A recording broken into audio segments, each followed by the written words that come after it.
Hello दोस्तों।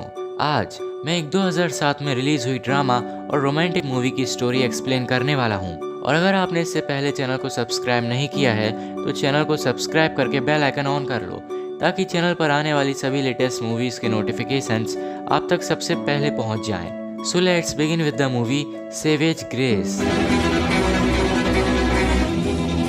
He is a grown man with his own life and his own choices. How can you live in this shithole? Tony is.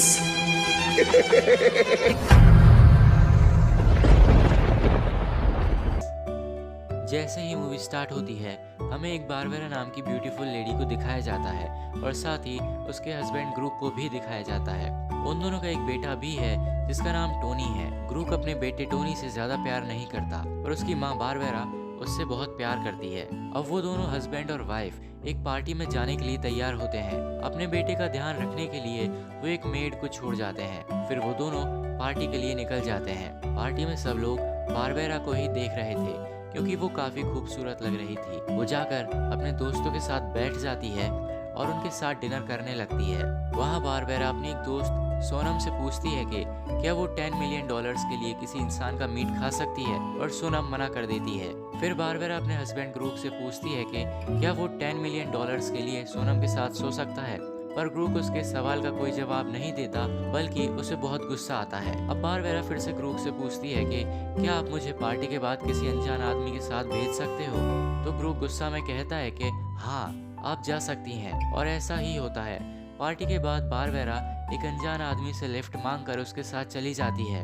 ग्रूक वहां से वापस घर आ जाता है और आकर अपने बेड पर लेट जाता है। फिर देर रात को वहां बारबेरा आती है और वो अपने बेटे टोनी को देखने के लिए झुकती है। पीछे से ग्रूक उसे बहुत अजीब नजरों से देख रहा था। फिर उसके बाद हमें कई सालों के बाद का सीन दिखाया जाता है। अब टोनी बड़ा हो चुका है और अपनी मॉम के साथ ही रहता है।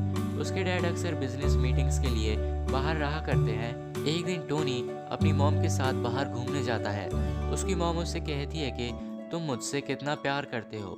तो टोनी कहता है कि इस दुनिया में मैं आपसे सबसे ज्यादा प्यार करता हूँ और मैं आपके लिए कुछ भी कर सकता हूँ।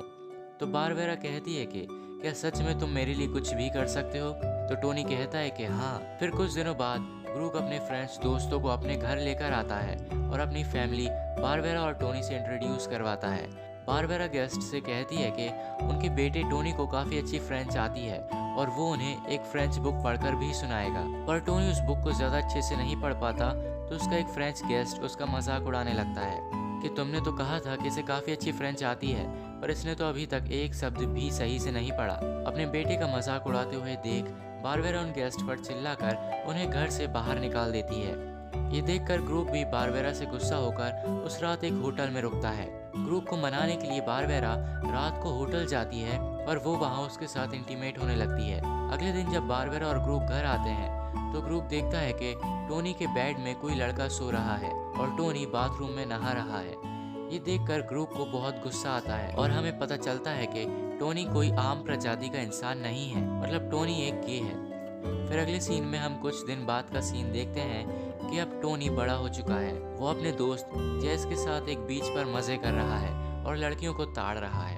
अगले दिन उसी बीच पर टोनी को एक ब्लैंका नाम की लड़की मिलती है। टोनी ब्लैंका से बात करता है और बात करते करते ब्लैंका टोनी के काफी करीब आ जाती है। टोनी ब्लैंका के बारे में अपने पेरेंट्स को बताता है, जो सुनकर उसकी मॉम बहुत खुश होती है। उन्हें लगता है कि अब उनका बेटा भी बड़ा और मैच्योर हो गया है। अगले दिन उनके पेरेंट्स ब्लैंका को साथ लेकर एक बार में जाते हैं एंजॉय करने के लिए, पर वहाँ पर ग्रूक अपने बेटे की गर्लफ्रेंड ब्लैंका के साथ फ्लर्ट करने लगता है। फिर वो सभी एक होटल में रुकते हैं। ब्लैंका और टोनी पहली बार एक ही कमरे में सोते हैं। वो दोनों रात में इंटीमेट भी होते हैं, पर टोनी ज्यादा समय नहीं टिक पाता। फिर कुछ दिनों बाद हम बारबेरा को देखते हैं जो किसी काम से एयरपोर्ट पर गई थी। वहाँ पर वो ग्रूक और ब्लैंका को एक साथ देखती है। ये देखकर वो समझ जाती है कि ग्रूक और ब्लैंका का कोई चक्कर चल रहा है। ये सब देखकर उसे बहुत गुस्सा आता है और वो वहाँ से जाने लगती है। रास्ते में वो अपना गुस्सा शांत करने के लिए टैक्सी ड्राइवर के साथ इंटीमेट होती है। फिर वहाँ से वो वापस अपने घर आ जाती है। वहाँ वो देखती है कि टोनी अपने दोस्त जैस के साथ इंटीमेट हो रहा है। ये देखकर उसे फिर से गुस्सा आता है। फिर कुछ दिनों बाद हम देखते हैं कि बारबेरा टोनी को ब्लैंका और ग्रूक की सच्चाई बता देती है कि ग्रूक और ब्लैंका का अफेयर चल रहा है। फिर उसके अकेले होने की वजह से बारबेरा भी अपने लिए एक बॉयफ्रेंड बना लेती है जिसका नाम सैम होता है। वो उसी के साथ रहती थी। सैम भी उसका काफ़ी अच्छे से ध्यान रखता था। वो उसकी सारी ज़रूरतें पूरी करता था, वो भी जो ग्रुप नहीं कर पाता था। फिर सैम और टोनी को साथ में दिखाया जाता है, जहां हमें पता चलता है कि सैम भी टोनी की तरह होमोसेक्सुअल है।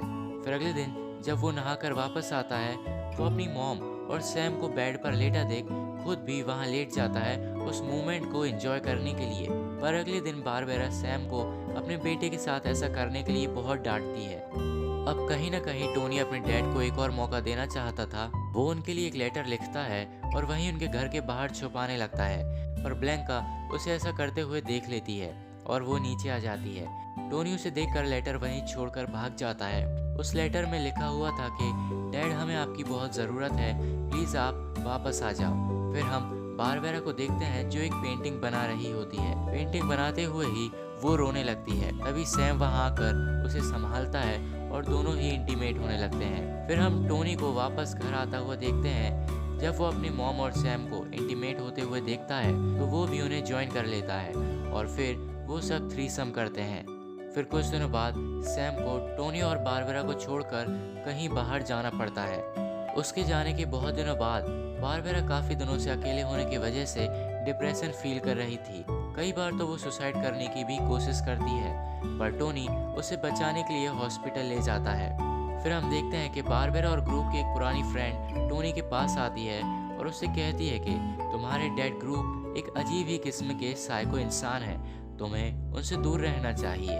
फिर हम टोनी और बारबेरा को एक फ्यूनरल में देखते हैं जहां पर ग्रुप और ब्लैंका भी आए हुए होते हैं, पर ग्रुप अपने बेटे टोनी और बारबेरा से बिल्कुल भी बात नहीं करता। फिर 4 महीने बाद बारबेरा और टोनी लंदन शिफ्ट हो जाते हैं।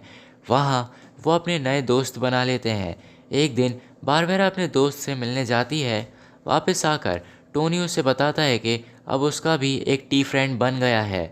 ये सुनकर बारबेरा को अच्छा नहीं लगता कि उसका बेटा एक गे है।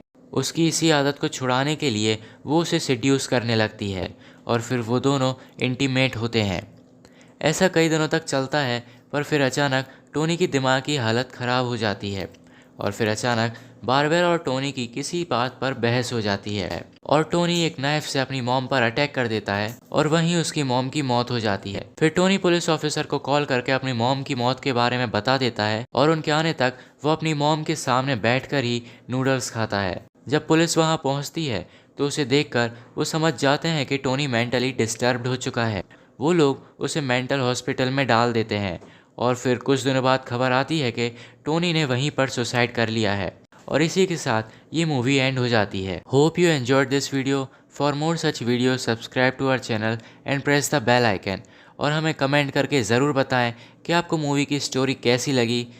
Thanks for watching.